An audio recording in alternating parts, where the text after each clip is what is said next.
건강한 자아 선언문이라고 하는 그런 그 내용에 보면은요, 이런 글들이 적혀 있는 것을 볼 수가 있었습니다. 나는 하나님의 자녀이다. 나는 하나님의 보배로운 그런 사람이다. 나는 하나님의 작품이다. 나는 복받은 사람이다. 나는 특별한 사람이다.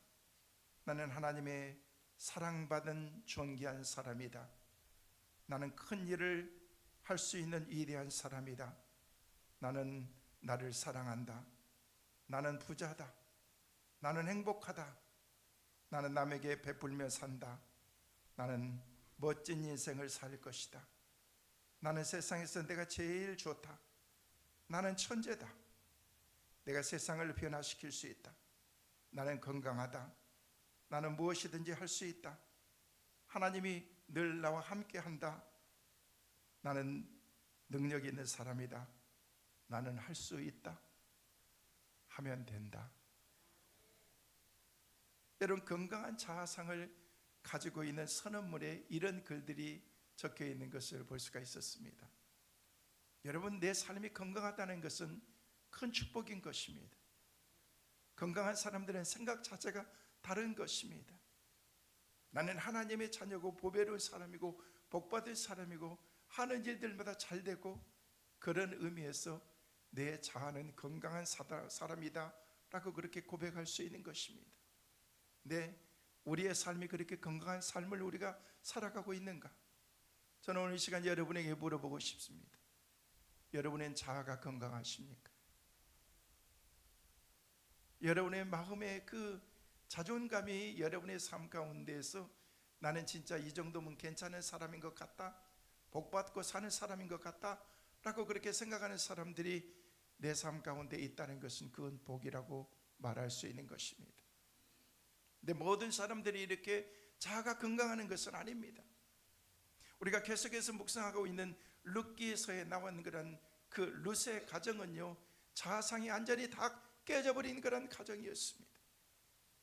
고향이 힘들고 어려워서 살기 좋은 그런 그 삶을 터전을 떠나서 이제 그곳을 향해서 갔던 그런 이민의 삶, 고향의 흉년을 피해서 곡식이 풍부하다는 그런 이방 땅 모압으로 이주한 지도 몇 해가 지나가게 되었습니다. 가서 이제 새로운 인생을 살면서 그가 하는 일들이 잘 돼야 되는데, 내가 계획했던 그런 일들이 잘 되었으면 좋겠는데, 가지고 있었던 그런 재산들을 다 탕진해버리고 만 것입니다. 그나마 가지고 있었던 그런 모든 재산도 다 잊어버리고, 그리고 사랑하는 남편이 세상을 떠나게 되었습니다. 남편만 세상을 떠나게 된 것이 아니고 두 아들이 있었는데 두 아들도 세상을 떠나게 됐고, 이제 남아있는 것은 가난밖에 없었습니다. 그리고 그 집의 안주인인 나오미와 두 과부만 있었던 것입니다.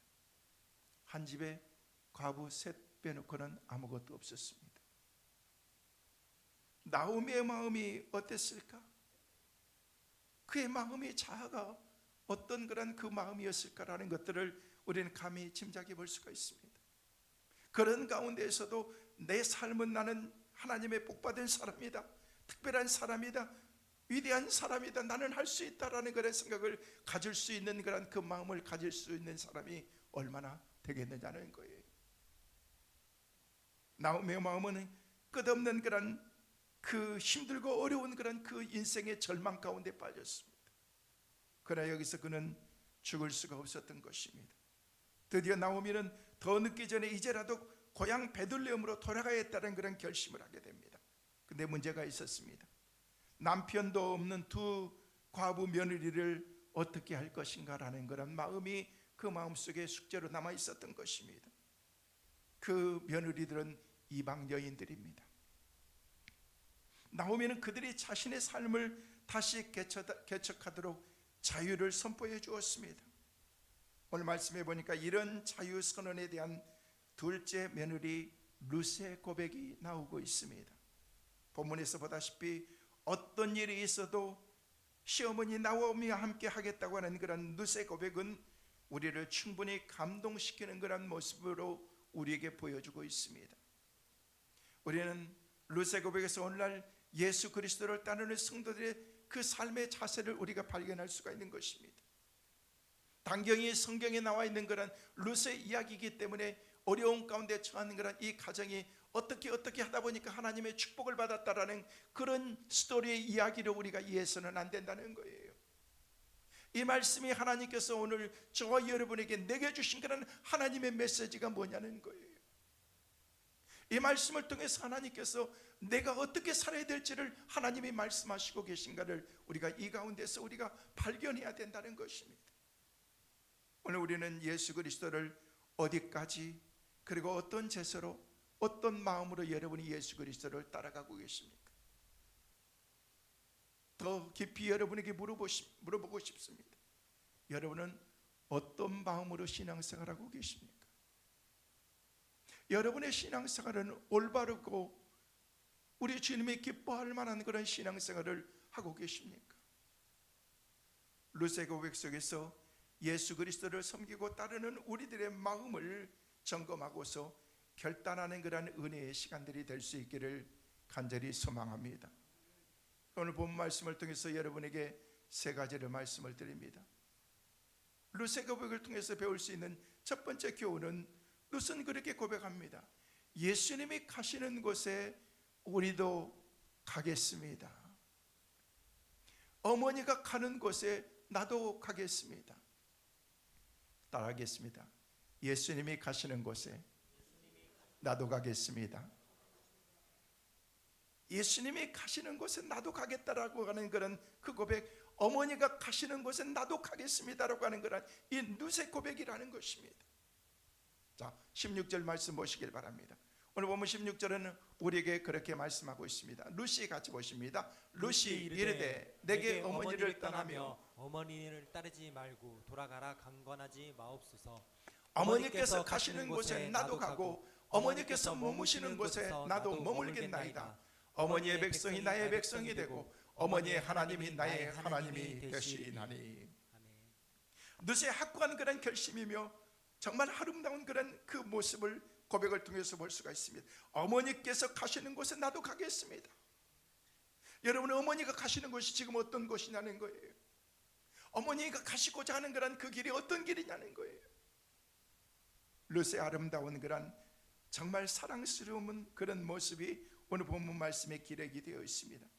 룻은 일생을 과부로 살면서 이제 시어머니 나오미를 모시면서 생사고락을 같이 하고 신앙생활을 같이 하겠다고 하는 그런 믿음의 확실한 결심이 그 여인의 마음속에 있었던 것입니다. 마태복음 6장 33절 말씀에 보면요, 우리가 잘 아는 말씀을 그렇게 고백하고 있습니다. 함께 보시겠습니다. 그런즉 너희는 먼저 그의 나라와 그의 의를 구하라. 그리하면 이 모든 것을 너희에게 더하시리라. 할렐루야. 우리 삶 가운데서 가장 우선적인 것이 무엇인가를 말하면서 너희는 먼저 그 나라와 그의 의를 구하라는 것이에요. 그리하면 이 모든 것을 너희에게 더해 주시라고 말씀하고 있습니다. 이와 같이 먼저 그의 나라와 그의 의를 구하는 룻에게 하나님께서는 나중에 묵상하겠습니다만요, 놀라운 것은 하나님의 선물을 주신데 보아스를 그에게 선물로 허락해 주신다는 거예요. 룻은 자기의 부모와 친척과 신을 떠나서 아무 희망도 없는 시어머니를 따라서 가겠다고 하는 것은, 그 결심은 단순한 효성이나 애정을 초월해서 완전히 자기 희생을 감수한 위대한 그런 여호와 신앙을 우리에게 보여주고 있는 것입니다. 여기서 우리가 그냥 넘어갈 수 없는 또 하나의 사실은, 나오미가 이방 우상의 나라 모압에서도 신앙적으로 자녀들을, 며느리들을 교육을 잘하고 신앙적인 삶을 보여줬다는 것입니다. 이방 땅입니다. 하나님과 거리가 먼 사람들이었습니다. 그런데 그곳에 가서 자녀들이 성장하면서 결혼하게 되었고 며느리를 얻게 되었는데, 그런데 나중에 보니까 그 며느리들이 신앙과 말씀으로 굳건하게 잘 서 있었다는 거예요. 얼마나 복입니까? 왜냐하면 전하거나 가르치거나 보여주는 자가 없었으면 이처럼 훌륭한 그런 믿음을 고백할 수가 없는 것입니다. 그 시어머니의 그 며느리의 아름다운 그런 그 모습을 우리는 발견할 수가 있습니다. 여러분, 스승의 보람은 뭔 줄 아십니까? 제자들이 잘 되는 거예요. 목회자의 보람이 뭔 줄 아십니까? 성도들이 믿음으로 사는 거예요. 저는 어떤 성도들을 보면서 참 대단하다, 목사인 나도 저렇게 못하는데 저런 그런 헌신된 그런 그 큰 믿음을 보여주는 그런 모습을 보면서 대단하다라는 그런 생각을 갖게 되는데, 스승의 그 보람은 바로 그런 것입니다. 여러분, 거기서 나오는 그런 말이 뭐였습니까? 청출어람이라는 그런 말이 거기서 나오게 된 것입니다. 제자가 스승보다 낫다라는 그런 말인 것입니다. 나아야 되는 것입니다.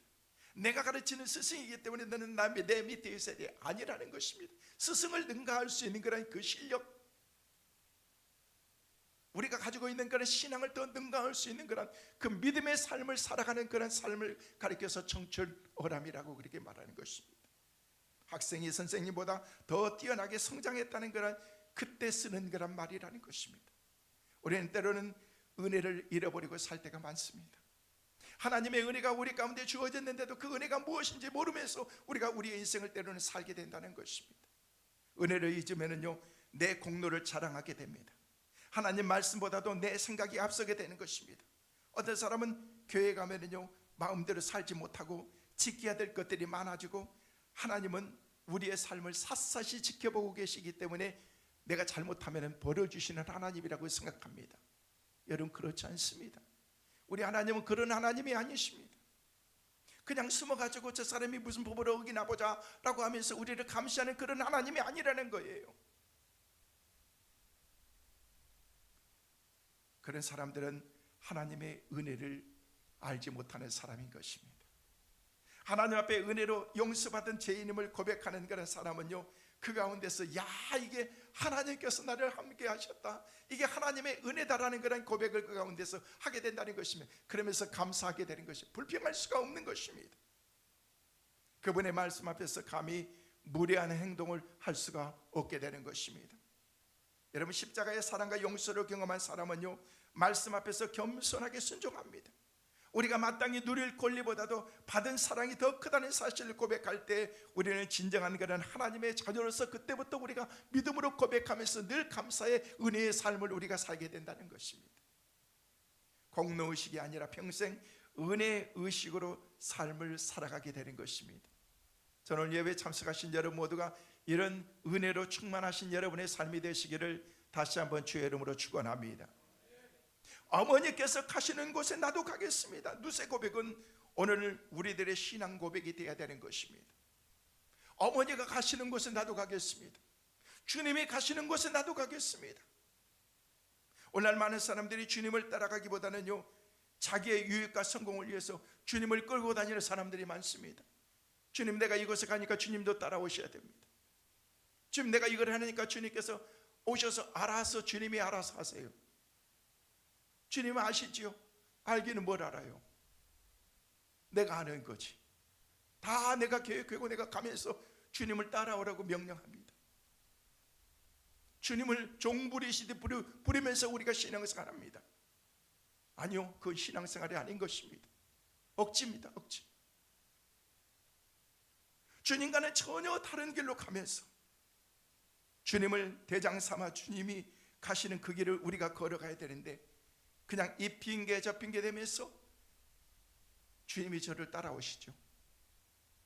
오늘은 곤란한 데 가니까 주님, 오늘은 그냥 성전에 계시고 저 혼자 가겠습니다. 주님이 앞장서서 가실 만한 그런 그곳을 우리도 가야 되는데, 주님이 가셔서도 불편하지 않을 만한 그런 그곳에 우리가 가야 되는데, 주님이 드셔도 괜찮을 만한 것들을 우리가 먹으면서 우리가 우리 인생을 그렇게 살아야 되는데 때로는 그렇지 못합니다. 그래서 주님, 오늘은 주님이 그냥 집에 계시고 그냥 저 혼자 갔다 올게요. 주님이 가시는 곳을 내가 가겠습니다. 어머니가 가는 곳에 나도 가겠습니다. 이런 신앙이 되어야 된다는 것입니다. 그래서 마태복음 16장 24절 말씀에 보면은요, 우리 주님께서 우리에게 그렇게 말씀하십니다. 같이 보시겠습니다. 이에 예수께서 제자들에게 이르시되 누구든지 나를 따라오려거든 자기를 부인하고 자기 십자가를 지고 나를 따를 것이니라. 우리 주님을 따라오기 위해서는 내 자신을 부인해야 된다는 것입니다. 자기를 부인하고 우리가 지어야 될 마땅한 십자가 지고 주님을 따르라고 우리 주님이 말씀하고 계신 것입니다. 우리도 너처럼 물질에 대한 그러한 욕심을 버리고 자기 십자가를 지고 자기를 부인하고 살아야 된다는 것입니다. 주님을 끝까지 따르겠다고 고백하고 우리가 그리고 결심해야 된다는 것입니다. 성령께서 감동을 주시고 힘과 능력을 주셔야만 우리가 끝까지 주님을 따를 수가 있는 것입니다. 여러분, 신앙생활이요 내 힘으로 할 수 있는 거 아닙니다. 우리는 늘 착각합니다. 내가 마음만 먹으면 되지. 여러분, 마음 먹어서 한 번, 두 번은 할 수가 있습니다. 그러나 하나님이 도와주셔야 되는 것입니다. 여러분의 삶도 하나님이 도와주셔야 됩니다. 여러분의 가정도 하나님이 도와주셔야 됩니다. 여러분이 하는 일도 하나님이 도와주시고 길을 열어주셔야 됩니다. 교회도 나라도 하나님이 도와주셔야 되는 거예요. 모든 주권은 하나님에게 달려있기 때문에 그렇습니다. 하나님만 의지하시기를 주의 이름으로 축원합니다. 우리도 너처럼 물질에 대한 그런 세상적인 것을 다 내려놓고서 오직 주님만 의지하겠습니다, 주님만 따르겠습니다라는 그런 신앙과 고백이 우리에게 있어야 된다는 것입니다. 모든 것을 포기하고 주님을 따랐던 제자들과 자신의 평생의 직장인 세간을 버리고 예수님을 따랐던 마태처럼 우리도 확실하게 주님을 끝까지 따를 수 있는 그런 신앙의 삶을 우리가 살아가야 된다는 것입니다. 사랑성도 여러분, 루시 시어머니 나오미에게 어머니께서 가시는 곳에 나도 가고라고 고백하고 실천했던 것처럼 우리 모두는 누가 같은 마음으로 부모님께 끝까지 효도하고 끝까지 예수님을 따르는 모범적인 신앙, 감동적인 믿음의 자녀들, 신앙의 사람들 되시기를 주의 이름으로 축원합니다. 두 번째로 룻은 말합니다. 예수님이 머무시는 곳에 우리도 머물러야 된다고, 어머니가 머무시는 곳에 나도 머물겠다라고 말하고 있습니다. 따라하겠습니다. 주님이 머무시는 곳에 나도 머물겠습니다. 어머니가 머무시는 곳에 나도 머물겠습니다. 다시 16절 말씀 다시 읽습니다.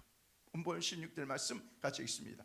룻이 이르되 내가 어머니를 떠나며 어머니를 따르지 말고 돌아가라. 강권하지 마옵소서. 어머니께서 가시는 곳에 나도 가고 어머니께서 머무시는 곳에 나도 머물겠나이다. 어머니의 백성이 나의 백성이 되고 어머니의 하나님이 나의 하나님이 되시리니. 여기 말씀 보니까 어머니께서 머무시는 곳에 나도 머물겠다는 것입니다. 그 앞에 뭐라고 얘기했어요? 어머니가 가는 곳에 나도 가겠습니다. 어머니가 가는 길이 지금 어떤 길인데, 가후의 길인데, 평생 동안 어렵게 힘들게 어렵게 살아야 되는데, 근데 룻은 얘기합니다. 어머니가 가는 곳 나도 갈 거예요. 어머니 곳에 머무시는 곳이면 나도 머물 거예요. 얼마나 아름다운 감동의 고백입니까?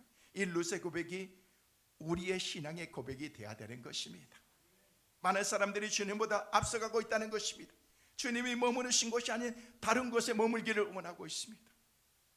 머물지 아니하고 계속해서 다른 곳으로 멀리 방향을 전하면서 도망가는 사람들도 많습니다. 주님의 지혜와 능력과 사랑보다도 자신의 지혜와 힘과 머리로 의지하면서 신앙생활하는 사람들이 많습니다. 아닙니다. 주님의 말씀의 기준에서 우리의 인생을 살아야 되는 것입니다. 주님께서 말씀하시면서 멈춰라 그러면 멈춰야 되는 것입니다. 가라 그러면 가야 된다는 것입니다. 여러분, 운전면허 시험 가운데서 반드시 꼭 있는 게 뭔지 아십니까? 어떤 선을 딱 그어놓고서 거기서 스탑을 해서 그 선에 바퀴가 딱 서야 됩니다. 미리 서버리면요, 그 근처에 가가지고 그 선을 밟지 않으면요, 그 운전에서는 탈락하게 됩니다. 그 선을 바꿔서 살짝 지나가서 서면은요, 그것도 탈락하게 되는 것입니다. 그 선에 멈추라는 것입니다. 그래서 우리는 얼마나 연습합니까? 운전하면서 핸들을 돌려서 어깨가 이 정도 오면 여기서 딱 멈춰야 되는 거, 바퀴가 보이지 않아서 여기서 딱 멈추면 그 선에 딱 걸려 있습니다. 그러면 점수가 딱 올라가면서 나중에 합격이라는 그런 그 합격 통지자가 우리에게 주어지게 되는 것처럼 멈추는 선이 있다는 거예요. 하나님께서는 그때그때 말씀하시는 거예요. 멈춰라, 여기서 멈춰라, 멈춰야 되는 것입니다. 오늘은 멈추지 않습니다. 내 마음대로 막 갑니다. 그냥 미리 멈춰버린다는 것입니다. 이것은 탈락이라는 것입니다. 어머니께서 멈추시는 곳에, 어머니께서 머무시는 곳에 나도 머물겠다라고 그렇게 고백하고 있다는 것입니다. 여러분, 너무 멀어서 주님의 음성이 들리지 않습니다. 너무 멀어서 하나님께서 우리에게 말씀하시는 그런 말씀의 의미를 때로는 깨닫지 못하면서 우리의 인생을 살아가게 되는 것입니다. 주님의 영향력이 미치지 않은 것이 없지만은요, 우리는 우리의 마음이 주님과 너무 멀어져 버린 것입니다. 여러분, 구약의 선지자였던 요나 선지자가 어느 날 하나님의 음성을 듣게 됩니다.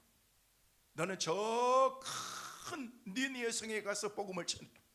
그들 끝났다고 전해라. 이제 죽는다라고 정해라. 선지자가 가서 그런 말을 전하는 건 아무리 선지자지만 쉽지 않습니다. 근데 그것은요, 자기가 마음에 안 드는 것입니다. 가라고 말씀하시기 때문에 가긴 갔는데 출발하기 전에 가다 보니까 자기 마음에 안 드니까 그냥 니느웨가 아니라 다시스로 가버렸다라고 말하고 있습니다. 사랑하는 성도 여러분, 우리도 주님이 없는 남한의 다시스로 배를 타고 항해하고 가고 있는 사람들이 얼마나 많은지도 모릅니다. 하나님께서는 분명히 니느웨로 가라고 말씀하셨는데, 하나님께서는 분명히 가야 될 그 길을 하나님께서 우리 가운데 제시해 주셨는데, 나는 그 길 가기 싫어요. 하나님, 나는 저 인간 보기 싫어요. 안 만날 거예요. 다른 사람 만나면 되나자요. 이 사람에게 복음 안 전하고 다른 사람에게 전하면 되는 거 아니에요. 하나님께서는요, 그 말씀하시지 않았습니다. 그 선에 멈추라는 거예요. 그곳에 가지 말라는 것입니다. 여러분, 하나님께서는요, 아무리 우리가 가기 싫어도 가기 싫고 내 마음대로 가고 싶어도 그곳에 먼저 가 계시는 하나님이신 것입니다. 요나는 불순종해서 니느웨가 아니라 다시스로 가서 갈리기 위해서 배를 타고서 이제는 내 마음대로 내 삶 가운데서 이제 살면 된다라고 생각했지만, 하나님께서는 미리 다 준비해 놓으시고 뭐 하시는 거예요? 큰 고기를 준비해서 이제 요나를 삼킬 준비를 하고 미리 준비하고 계셨던 하나님이라는 거예요. 왜 하나님을 그렇게 고생시킵니까? 왜 고기를 그렇게 고생시키면서 우리의 인생을 살아야 되는가? 고기도 고생, 나도 고생. 하나님께서는요, 또 새롭게 일들을 시작해야 될 그런, 하나님께서 계획을 다 바꿔버리실 만한 그런 일들을 우리가 불순종하면서 그렇게 살아가고 있다. 이게 우리의 인생과 신앙이라는 것입니다. 바닷속에 큰 물고기가 대기하고 있는 줄도 모르고 큰 풍랑이 밀려오는 것도 모르고 멀리 멀리 도망가고 있는 현대적인 요나가 바로 나의 모습은 아닌지 생각해 봐야 되는 거예요. 그래서 다윗은 시편 139편 7절에서 10절 말씀에 유명한 그런 말을 했습니다. 내가 같이 한번 보시겠습니다. 내가 주의 영을 떠나 어디로 가며 주의 앞에서 어디로 피하리이까? 내가 하늘에 올라갈지라도 거기 계시며 스올에 내 자리를 펼지라도 거기 계시니이다. 내가 새벽 날개를 치며 바다 끝에 가서 거주할지라도 거기서도 주의 손이 나를 인도하시며 주의 오른손이 나를 붙드시이다. 주님을 위해서 하늘과 수월과 바다 끝에 간다고 할지라도 주님 먼저 와 계신다는 거예요. 도망친 거기에서도 우리 하나님께서 인도하시고 오른손으로 붙들어 주시는 사랑의 하나님이 우리 가운데 대기하고 계시다는 것입니다. 우리는 결코 주님을 앞지를 수가 없습니다. 주님의 영역에서 벗어날 수가 없습니다. 여러분, 뛰어봐야 여러분은 죄송합니다, 벼룩입니다. 그 손 안에 있습니다. 직간에는 발딱발딱 뛴다고 그러는데 보면요, 뛰어봐야 거기서 발딱발딱 뛰고 있는 것입니다. 사랑하는 성도 여러분, 주님 앞에 거하는 믿음의 성도들로 살아가시기를 주의 이름으로 축원합니다. 오늘 우리가 불렀던 찬송처럼 주와 같이 길 가는 것 즐거운 일 아닌가? 주님과 함께 믿음 생활하면서 가는 그 길이 여러분에게 즐거움과 기쁨이 되시기를 주의 이름으로 축원합니다. 한 걸음 한 걸음 주와 같이 동행하면서 천국까지 가는 길이 바로 믿음의 삶이라는 것입니다. 요즘엔 로봇 혁명 시대가 되었습니다. 인간 로봇을 만들어서 인간 로봇에게 이제 인간들이 가지고 있는 감정까지도 거기에 다 집어넣어서 로봇을 이렇게 이제 운영체제를 해가고 있습니다. 앞으로 우리들이 서야 될 자리가 점점 없어집니다. 오늘 아침에 뉴스를 봤는데요, 20대에서 30대까지 젊은 사람들의 그 직장들이 20%가 줄었습니다. 전문 직종의 20%의 젊은 사람들이 전문 직종의 그 직업들이 점점 없어져 가고 있습니다. 무섭습니다. 여러분의 자녀, 손자, 손녀들이 설 자리가 점점 없어져 가고 있다는 것입니다. 변호사들이요, 옛날에는요 그랬지만 요즘에는요 챗GPT를 통해서 어떤 그런 통해서 그냥 의뢰 나오면은요 치기만 하면은요 자기들이 법을 통해서 배우지 않았던 것까지도 쫙 나오면서 우리에게 모든 것을 다 제시해 주고 있습니다. 기업들이 로봇으로 다 전환하고 있습니다. 현대자동차 그룹에서 CES라고 하는 그런 2026년 세미나에서 앞으로 현대자동차는 모든 AI 로봇 중심으로 기업을 이끌어 나간다라고 그렇게 선포를 했습니다. 난리가 났습니다. 로저에서 들고 난리가 났습니다. 그럴 수 없다. 어떻게 기업에 로봇이 들어올 수가 있느냐? 여러분, 이제 자동차 회사가 사람들이 만드는 것이 아니고 로봇으로 다 변신합니다. 여러분, 구멍가게에서도 김밥도 이제 사람이 안 맙니다. 김 깔아놓고서 막 소시지 넣고 당근 넣고 뭐 해가지고 쓱쓱 비벼가지고 막 해가지고 김밥 만드는 그런 시대가 아닙니다. 그냥 딱 넣고 그냥 스위치 넣으면요 싹 만들어가지고 쫙 반듯하게 쫙 잘라서 그냥 싹 나오는 그런 시대입니다. 병원에 가도요 이제 의사들의 손을 통하지 않고 로봇이 다 우리를 수술합니다. 의사는요 그냥 컴퓨터만 보고 있습니다. 컴퓨터 보고 손가락만 움직이는 겁니다. 그러면 그 손가락 움직인 것에 따라서 기계가 여러분들의 다 장기를 떼고 붙이고 꼬매고 싸매고 다 합니다. 사람이 의사가 여러분을 수술하는 것보다 로봇이 수술하는 것이 지금 더 비쌉니다. 싸게 하려면 사람에게 맡기세요. 시대가 그렇게 변해가고 있습니다. 미국의 현대자동차 아틀란타 공장을 지금 만들고 있습니다. 이미 지금 선포해서 만들고 있습니다. 로봇들이 자동차를 만들어냅니다. 로봇은요 기본적으로 50kg, 여러분의 등치만큼은 아주 사뿐하게 탁탁 들면서 움직이고 운반하고 있습니다. 영하 20도에서도 로봇은요 일하고 움직입니다. 그리고 뜨거운 40도의 그 뜨거운 열기 속에서도 전혀 땀도 흘리지 않고 로봇은 일하게 됩니다. 2028년부터는 미국 공장이 정상적으로 앞으로 2년부터 돌아가게 될 것입니다. 2030년에는요 모든 기계 조립들도 로봇이 다 하게 될 것입니다. 왜 로봇이 유리하는가? 왜 로봇에 집중하는가? 첫째는 인건비 전략입니다.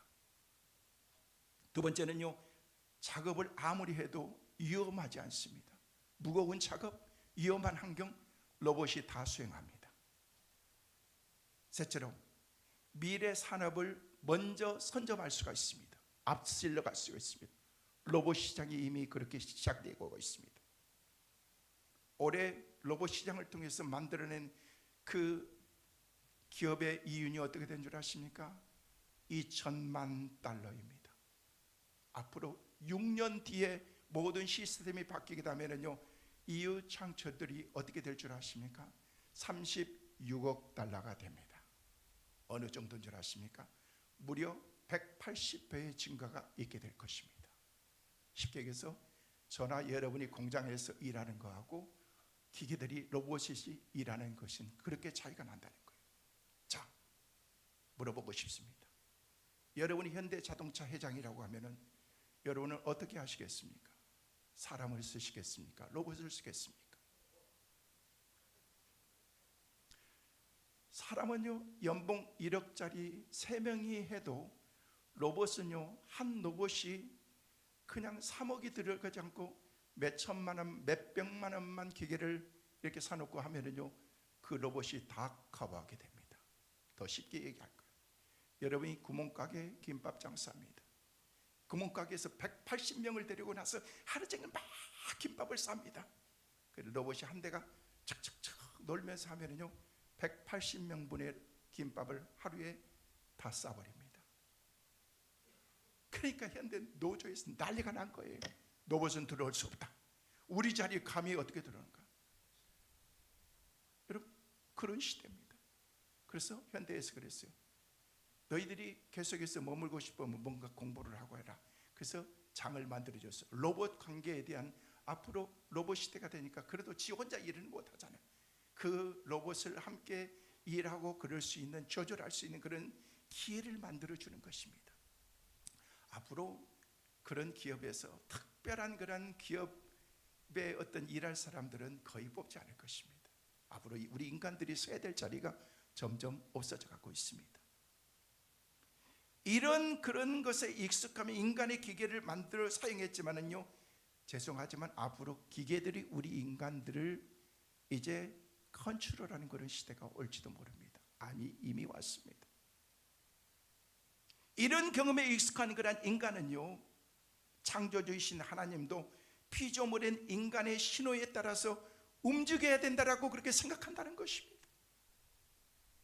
변해야 되는 것, 반성해야 되는 것, 움직여야 하는 것은 인간이 나지 하나님이 아니라는 것입니다. 착각하면서 우리가 인생을 살아가는 거예요.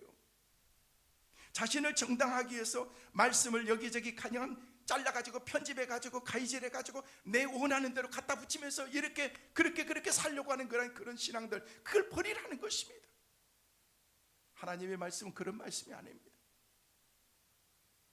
좀 우직하지만 말씀에 의지하면서 믿음으로 따라가는 그 신앙, 주님이 가는 곳을 내가 따라갈 수 있는 그런 신앙을 우리가 가져야 된다는 것입니다. 이게 진짜 신앙인 것입니다. 내 편하면 가고 내 불편하면 안 가고, 그게 신앙 아니라는 것입니다.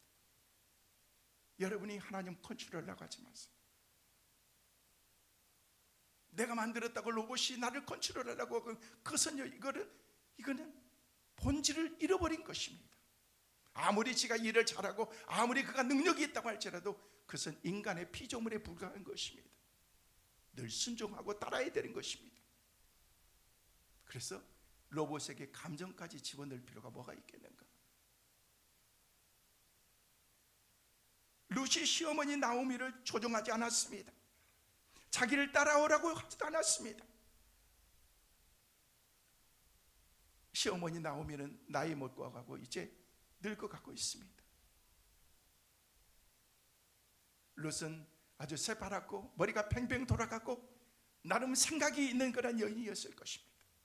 근데 그는 어머니가 하는 대로 따라가고, 어머니가 믿는 하나님도 나도 믿고, 어머니가 가는 곳은 나도 가고, 어머니가 머무시는 곳은 나도 머물겠다라고, 그런 신앙의 고백, 이게 룻의 신앙이었다는 것입니다. 어머니께 100% 맞춘 것입니다. 우리는 주님이 머무시는 곳에 우리도 그대로 머물고 주님의 말씀대로 우리가 순종하면서 우리가 살아가야 되는 것입니다. 내가 말씀을 주도하고 조종하는 비성경적인 비신앙적인 삶에서 우리가 말씀으로 순종하는 성경적이고 신앙적인 그런 삶으로 우리의 삶을 바꿔야 된다는 것입니다. 이것이 바로 성도의 삶이고 이것이 바로 교회인 것입니다. 내 뜻대로 머물고 싶으면 머물고 가고 싶으면 가고, 이게 우리의 신앙생활이 아니라는 것입니다. 우리는 어떤 상황 가운데서도 절대로 주님을 앞지를 수가 없습니다. 주님을 내 인생의 주인으로 삼는 종된 그런 성도의 기본적인 그런 본리, 그게 우리의 신앙의 삶이 되어야 된다는 것입니다. 과거 홍해바다에 도달했던 이스라엘 백성들이 하나님의 역사를 그저 바라만 보았던 것처럼, 여러분, 우리도 주님이 머무르시는 곳에, 멈춘 곳에 우리도 멈추고 머무르시는 곳에 우리도 머물러야 된다는 것입니다. 이게 하나님의 사람들의 삶이라는 것입니다. 이스라엘 백성들은요, 주님 말씀대로 그들은 날마다 순종했습니다. 가라, 갔던 것입니다. 멈춰라, 멈춘 것입니다. 넘실거리는 그런 바다가 있는데도 팔을 디디고 나가라, 나간 것입니다. 믿음으로 순종했더니 그 바다가 쫙 갈라지는 그런 하나님의 기적의 역사가 그들에게 나타났다는 것입니다. 이런 순종의 은혜가 우리에게 있게 되시기를 주의 이름으로 축원합니다. 말씀대로 순종하는 신앙. 그래서 존 칼빈이라는 사람은 그런 얘기를 했습니다. 성경이 가는 곳까지 나는 가고 멈추는 곳에서 나는 멈추겠다. 따라하겠습니다. 성경이 가는 곳까지 가고 멈추는 곳에서 멈추겠습니다. 여러분, 존 칼빈 신학자가 그런 얘기하는 것이 아니라 이게 바로 우리의 신앙과 삶이 되어야 된다는 것입니다. 하나님이 말씀하시는 곳까지만 가야 된다는 것입니다. 하나님이 멈추라고 하면 멈춰야 된다는 것입니다. 어떠한 그런 상과 힘들고 어려운 그런 일들이 있다고 할지라도 그 가운데에서도 우리가 끝까지 주님을 바라볼 수 있는 신앙. 여러분, 우리도 어머니께서 머무시는 곳에 머물렀던 룻처럼 주님이 병들고 소외된 자 앞에서 서고 기도와 섬김의 자리에 머무셨던 것처럼 우리도 그곳에 머무는 교회, 머무는 성도들, 믿음으로 그렇게 살아가는 저와 여러분의 삶이 되시기를 주의 이름으로 축원합니다. 셋째로, 예수님이 죽으시는 곳에서 나도 죽어야 됩니다. 어머니가 죽으시는 곳에서 저도 죽겠습니다라고 하는 그런 고백이었다는 것입니다. 자, 본문 17절 18절 말씀 같이 여러분과 함께 읽겠습니다. 같이 읽습니다. 어머니께서 죽으시는 곳에서 나도 죽어 거기 묻힐 것이라. 만일 내가 죽는 일 외에 어머니를 떠나면 엎어서 여호와께서 내게 벌을 내리시고 더 내리시기를 원하나이다 하는지라. 나오미가 루시 자기와 함께 가기로 굳게 결심한 보고 그에게 말하기를 그치니 더 이상 말하지 않는다는 거예요. 얘한테는 말해도 더 이상 소용없겠어. 그래, 할 수 없지 라고 포기해버린 것입니다. 룻은 어머니께서 죽으시는 것은 나도 죽겠다는 것입니다. 어떠한 일을 인해서 어머니를 떠나면요 하나님이 벌을 내리신다라고 그렇게 말하고 있습니다. 이 고백이 시어머니 나오미의 선포를 결정적으로 다 철회하게 만든 그런 메시지였던 것입니다. 우리도 주님이 죽은 곳에도 죽으리라고 하는 그런 순교적인 그런 신앙이 우리 가운데 있어야 된다는, 갈보리 산상에서 죽으신 주님을 바라보면서 희생과 순교를 고백했던 그 십자가의 길을 나도 주님께서 주셨던 그 믿음의 길을 내가 가겠습니다라고 하는 신앙. 우리도 돌에 맞아 순교까지 했던 그런 스데반이나 자기 생명을 주님을 위해서 끝까지 승부했던 그런 사도 바울처럼 주님의 십자가의 길을 우리가 끝까지 달려갈 수 있는 그런 신앙, 그런 믿음의 삶을 우리가 살아야 된다는 것입니다.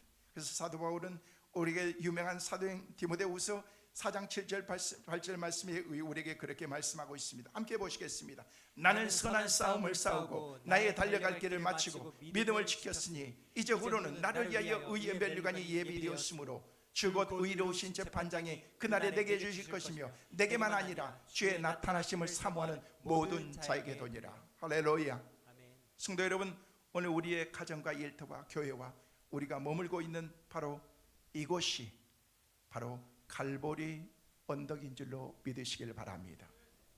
이곳이 선교지이고 땅끝이고 사명자의 장소인 것입니다.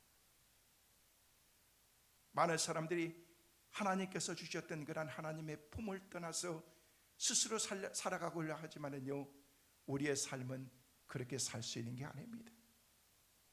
진정한 자유가 어디에 있는 줄 아십니까? 예수 안에 있을 때 거기서 진정한 자유를 우리는 누릴 수가 있는 것입니다. 갈라디아서 2장 22절에도 20절 말씀에도 우리에게 그렇게 말씀하고 있습니다. 함께 보시겠습니다. 내가 그리스도와 함께 십자가에 못 박혔나니 그런즉 이제는 내가 사는 것이 아니요 오직 내 안에 그리스도께서 사시는 것이라. 이제 내가 육체 가운데 사는 것은 나를 사랑하사 나를 위하여 자기 자신을 버리신 하나님의 아들을 믿는 믿음 안에 사는 것이라. 예수님 죽으시는 곳에 같이 죽고 예수님이 부활하신 곳에 나도 같이 있겠습니다. 주님의 제자들은 그곳에 없었습니다. 부활의 자리에도 없었습니다. 예수님 없는 인생과 삶은 무의미하고 무가치한 것입니다. 소망 없습니다. 영생 없습니다. 전도서 기자가 말하는 것처럼 오래 살고 많은 것을 누리고 풍성한 그런 삶을 사도 삶의 가치가 전혀 없는 그런 그 삶이었다는 것입니다. 여러분, 새 가부 나오미와 여러분 여기 나와 있는 그런 이 가부들 보면요, 오르바와 룻 이 가부들은요 무슨 소망이 있었겠습니까? 아무런 소망이 없었을 것입니다. 소망이 없었던 그런 그 삶 가운데에서 여러분 아무런 의미가 없습니다. 전도서 기자가 말하는 것처럼 다 헛된 것이다라는 그런 생각을 가졌을 것입니다. 죽음 외에는 시어머니를 떠나지 않겠다고 하는 여러분 룻의 이 고백은 히브리식 서약 형식인 것입니다. 가장 강한 결정을 표시하는 그런 하나의 형식의 메시지인 것입니다. 룻은 시어머니를 통해서 히브리 종교인 여호와의 신앙뿐만 아니라 히브리인 맹세법도 그가 알게 된 것입니다. 요즘에는요 결혼해서 아니면 이혼하고 그냥 가면 끝이에요. 새 사람 만나면 되는 거예요. 그 당시 히브리법은요 한 번 그렇게 시집 가서 남편이 죽었으면요 끝까지 그 집에서 끝까지 죽을 때까지 살아야 되는 거예요. 어머니를 모시고 살아야 되는 거예요. 이게 히브리법이었습니다. 근데 오르바는 그냥 가라 그러니까 입 맞추고 그냥 휙 떠나버렸습니다. 네, 룻은 그렇게 할 수 없다는 것입니다. 어머니가 가는 곳에 저도 갈 거예요. 어머니가 머무시는 곳에 나도 머물 거예요. 어머니가 죽으시는 곳에 나도 죽을 거예요. 이게 룻의 신앙이었다는 것입니다. 성도 여러분, 예수님께서 우리를 위해서 사랑하시고 죽기까지 희생한 것처럼 우리는 남을 위해서 생애를 주님 앞에 드릴 수 있고 누군가를 위해서 살 수 있다는 것. 룻의 이야기는요, 한 며느리가 시어머니를 섬기는 그 이야기에서 그치는 게 아닙니다. 어떻게 우리가 주님 앞에서 신앙과 믿음으로 살아야 될 것을 우리에게 말씀해 주고 있는 것입니다. 한 이야기만 하고 오늘 말씀을 정리하려고 합니다. 어느 시골에 할머니가 계셨습니다. 그 아들을 금이야 오기야 사랑하면서 키웠습니다. 아들도 어머니의 정성과 사랑 속에서 공부를 잘해서 나중에 보답하는 마음으로 공부해서 아들이 판사가 되었습니다. 힘든 농사를 하면서 판사 아들을 키워낸 노모는요, 한 끼 밥을 굶어도 배가 고프지 않았습니다. 잠을 자다가도 벌떡벌떡 일어나서도 그 기쁨을 주체할 수가 없는 것입니다. 이런 노모가 한 해는 농사를 지어서 농사 가운데서 제일 좋은 것들을 다 준비해 가지고 농산물을 가지고 세상에서 가장 귀한 내 아들을 만나기 위해서 서울에 올라오게 되었습니다. 마침 와보니까 아들도 없고 며느리도 없고 눈에 넣어도 아깝지 않는 그런 손주만 있었어. 손주를 얼싸안고서 너무너무 감격하면서 자기 집에는 있지 않는 그런 한 번도 보지 못했던 그런 것들이 응접실에 부엌에 방 여기저기에 다 있는 것들을 보면서, 야, 우리 아들이 이렇게 행복하게 부유하게 사는 것을 보면서 너무너무 기쁜 것입니다. 안방을 열어봤습니다. 안방도 너무너무 안락하고 이렇게 궁전처럼 꾸며내는 그런 그 안방 가운데 보면서 하나씩 하나씩 보는데, 그런데 보니까 테이블 위에 노트가 한 권이 있어서 보니까 그게 가계부도라는 것입니다. 야, 부잣집의 며느리로 딸로 자랐던 그런 우리 며느리가 그래도 가계부까지 이렇게 쓰면서 그렇게 꼼꼼하게 사는구나 궁금했습니다. 그 가계부를 쭉 이렇게 들여다보게 되는데 각종 세금, 축의금, 살림살이, 구입비, 부식비 촘촘히 다 세려가는데 조목조목 나열하는 그런 지출 항목에 어느 지역에 봤더니요, 거기에 이래 있었습니다. 촌년 10만 원. 촌년 10만 원이다. 아, 이거 뭘 샀기 때문에 뭘 천년이라고 그러지? 궁금해가지고 다음 장을 열어봤더니 똑같은 날짜에 보니까 촌년 10만 원. 다음 장에서 10만 원, 10만 원. 다 봤더니요, 자기에게 용돈 주었던 날이 그날이라는 것을 알게 된 것입니다. 촌년이라는 그런 그 말, 자기가 큰 죄인이라도 된 것처럼 그런 심장으로 도망치듯이 손자에게 인사를 하고, 할머니 너무 바빠서 엄마 아빠 보지 못하고 간다 하고서 불이 나게 다시 시골로 내려가 버리고 말았습니다. 가는 내내 마음이 얼마나 슬프던지, 화가 나서 견딜 수가 없습니다. 견딜 수가 없습니다. 아들에게 전화가 왔습니다. 어머니 안 주무시고 왜 그냥 가셨어요? 그러자 노모는요, 가슴에 응어리진 말을 했습니다. 아니 촌년이 거기가 어딘데 거기서 자라고 하고서 수화기를 딱 내려놔 버리고 말았습니다. 아들은 무슨 얘기인지 모릅니다. 다시 전화를 해서 어머니 무슨 말씀이세요? 무슨 말? 나에게 묻지 말고 너희 방 책꽂이에 꽂혀 있는 가계부에게 물어보면 잘 알려줄 거다. 가게를 두적두적 가계부를 열어봤습니다. 그랬더니 촌년 10만 원, 촌년 10만 원, 또 촌년, 또 촌년 10만 원, 10만 원. 아내하고 싸우자고 그럴 수도 없고, 양심이 너무 갇히게 됐고 마음이 너무 아파서 이걸 어떻게 수습해야 될 것인가 생각하다가 아내에게 그렇게 얘기했습니다. 여보, 친정에 처갓집에 한번 가자. 처갓집에 가자. 그랬더니 아내가 너무 좋아가지고 그래 하면서 바리바리의 선물도 준비하고 이렇게 가고 그랬는데 신나게 가는데 그 아들은 너무 마음이 착잡한 거예요. 처갓집에 도착해서 선물을 바리바리 다 싸주고서 들어가는데 이 아들은 들어가지 않고 밖에 서 있습니다.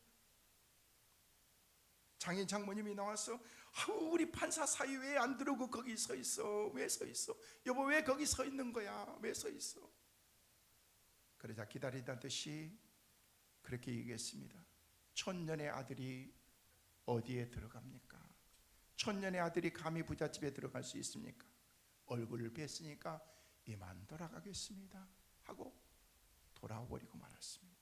그날 밤 시어머니가 사는 시골에 두 사돈과 그 며느리가 찾아와서 심심한 잘못을 말씀드리고 용서를 빌었습니다. 며느리는 자기가 죽을 죄를 지었다고 한 번만 용서해 달라고. 이런 일이 있고 난 다음에 다음 달부터 가계부에 시어머니 용돈 50만 원. 우리 시어머니들 꼭 며느리들 가계부를 한번 체크하세요. 촌년인지 시어머니인지. 중간에서 잘해야 됩니다. 아들들 잘해야 됩니다. 며느리들도 잘해야 됩니다. 친정의 어머니, 아버지와 함께 살았던 것보다 더 많은 세월을 시아버지, 시어머니와 함께 살아야 됩니다. 새로운 가족인 것입니다. 룻의 마음속에는 진정 내 부모라는 그런 그 자녀의 그 마음이 그에게 있었던 것입니다. 오르바는 그 마음이 없었습니다. 시어머니인데, 시아버지인데. 우리 아버지는 우리 친정 아버지가 아버지고 어머니가 우리 어머니지. 빠이 입맞춤하고 가버렸습니다. 룻은 끝까지 어머니를 사랑하는 마음으로 끝까지 그 자리에 있으면서 있었던 그런 그 며느리 룻의 마음을 우리는 봐야 됩니다.